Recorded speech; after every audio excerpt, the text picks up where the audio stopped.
미국이 한국에서 상상도 못할 일이 벌어지고 있다고 극찬했다는 소식이 전해졌습니다. 미국의 주요 언론사가 시골 지역의 대중교통 혁명이라며 충청남도 서천군의 100원 택시를 소개해 눈길을 끌고 있는데요. 지난 11일 뉴욕타임즈는 대한민국 농촌의 100원 택시라는 제목의 기사를 보도하였습니다.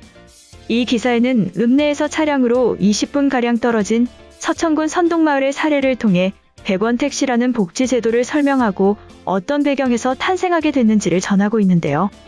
서천군 인구는 1960년대 16만 명에서 올해 5만 1,000명으로 줄어들었습니다. 그리고 서천 인구 중 38%가 65세 이상인 것으로 조사되었는데요.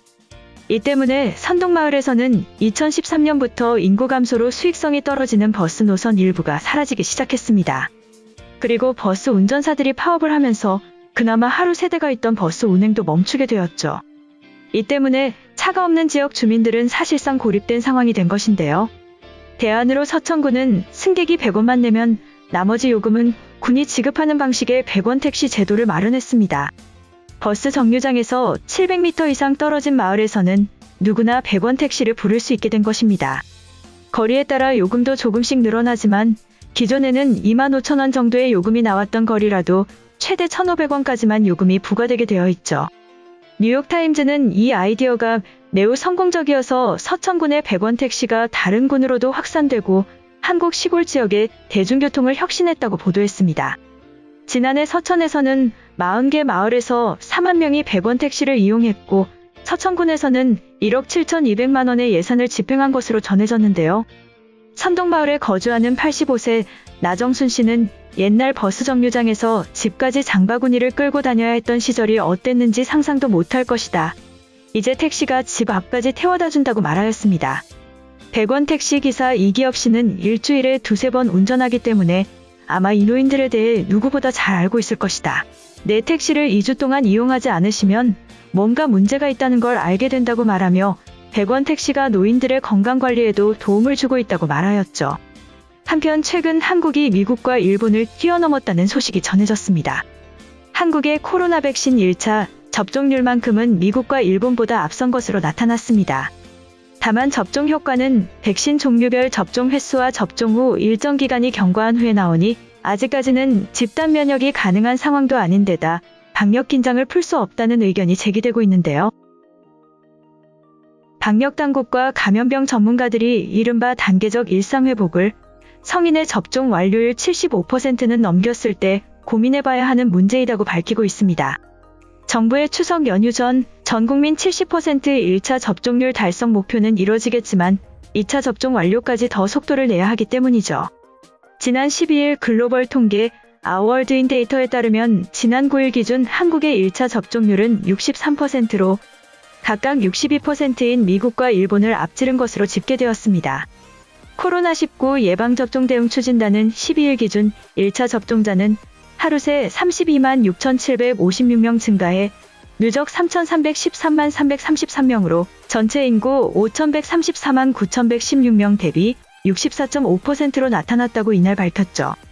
다만 이날 신규 접종자는 21만 1,405명 늘어 누적 2,003만 6,716명으로 전 국민 대비 접종 완료율은 39%로 집계되었는데요. 이는 지난 9일 기준 각각 일본과 미국의 접종 완료율 50%, 53%에 모자란 수준입니다. 정부는 여러 차례 추석 연휴 전까지 전 국민 70% 1차 접종률을 달성한다는 목표를 강조하며 예방접종 계획에 차질이 없다고 강조해왔는데요. 추석 연휴 전까지 1차 접종률 70%를 달성할 수 있다는 게 정부의 현재 입장입니다. 정부는 지난 7월 26일부터 50대 연령층, 8월 26일부터는 청장년층을 대상으로 전 국민 대상 1차 접종을 확대하면서 1차 접종률 역시 늘어났죠. 최근 일주일간 평일 1차 접종률은 역시 매일 1에서 2%씩 오르고 있는 것으로 전해졌습니다. 한국의 접종 속도 역시 다른 나라보다 빠른 것으로 밝혀졌는데요. OWD에 따르면 지난 8일 기준 우리나라의 일주일간 하루 평균 인구 100명당 접종 횟수는 1.39회로 뉴질랜드 1.47회보다는 적지만 호주 1.02회, 일본 0.94회 등보다 많은 것으로 알려졌습니다. 일본이 지난 7월 11일 1차 접종률 30.46%를 기록해 당시 한국의 30.4%를 앞지른 데 대한 국내 사회의 우려가 높았는데 2달 만에 다시 한국이 앞서게 된 것인데요. 하지만 영국, 유럽, 이스라엘 등 한국보다 예방접종을 빠르게 진행해 전 국민 접종을 마친 채 위드 코로나를 선언하는 국가도 많아 한국이 무조건 앞섰다고 보기 어려운 상황입니다. 특히 1차 접종률이 빠르게 오른다 해도 바이러스에 자유롭다고 단정할 수 없죠. 접종 효과는 백신 종류별 접종 횟수와 접종 후 기간 경과에 따라 나오는 데다 1차 접종 후 시간이 지날수록 예방 효과는 떨어지기 때문입니다.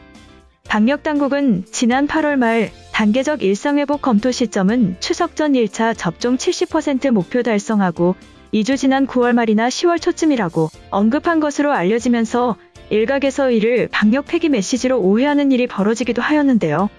이에 방역당국은 아직 위드 코로나 결정한 게 아니다. 위드 코로나로 부르는 것조차 조심스럽다며 도입 검토 시점은 11월이라는 입장을 다시 내고 있습니다. 백순영 교수도 10월 말까지 전 국민 70% 접종은 될 것이다. 하지만 방역 완화는 보수적으로 해야 한다. 당국의 메시지가 성급하지 않았으면 좋겠다. 지금은 방역 완화를 거론할 게 아니다. 국민들이 방역에 대한 마음가짐을 철저히 다질 때라고 강조했죠. 한편 이러한 방역 속도를 높이고 있는 한국은 최근 부도 위험이 선진국 중 최저 수준이라는 평가가 나오면서 한국으로의 투자가 더욱 높아질 것이라는 전망이 나오고 있습니다. 한국의 국가부도 위험을 반영한 신용부도 스와프 프리미엄이 올해 들어 선진국만큼 낮은 수준을 유지하면서 해외 투자자들의 이목을 끌고 있죠. CDS 프리미엄은 수치가 낮을수록 채권 발행자의 신용 위험이 낮다는 것을 의미하는데요. 그만큼 해외 투자자들이 세계 경제 위기 속에서도 한국 국채와 외표채에 대한 투자를 늘릴 수 있다는 전망이 나오고 있습니다. 지난 12일 기획재정부에 따르면 8월 말 기준 뉴욕에서 거래된 한국의 CDS 프리미엄은 18bp를 기록했죠. CDS 프리미엄은 지난 5월 19bp를 기록한 이후 10bp대를 유지하고 있는 것인데요. 채권 부도 위험이 낮을수록 CDS 프리미엄도 낮아 통상 채권을 발행한 국가나 기관의 신뢰도를 나타내는 대표적인 지표입니다. 한국의 CDS 프리미엄이 10bp대로 내려온 것은 2008년 금융위기 이후 처음인데요. 한국의 CDS 프리미엄은 2014에서 2017년까지 39에서 83bp 사이에서 움직였지만 2017년 하반기부터 개선 흐름을 보여왔습니다. 지난해 3월 코로나19 팬데믹 영향으로 57bp까지 상승했지만 이후 빠르게 안정돼 올해 1분기에는 23bp 수준을 유지했는데요. 한국의 현재 CDS 프리미엄은 선진국으로 분류되는 프랑스보다 낮은 수준으로 전해졌습니다. 이번 영상은 여기까지고요. 제 영상이 도움이 되셨거나 세계 속 반응 더 보고 싶다 하시는 분들은 구독과 좋아요, 알람 설정까지 부탁드립니다. 다음에 또 봐요. 안녕.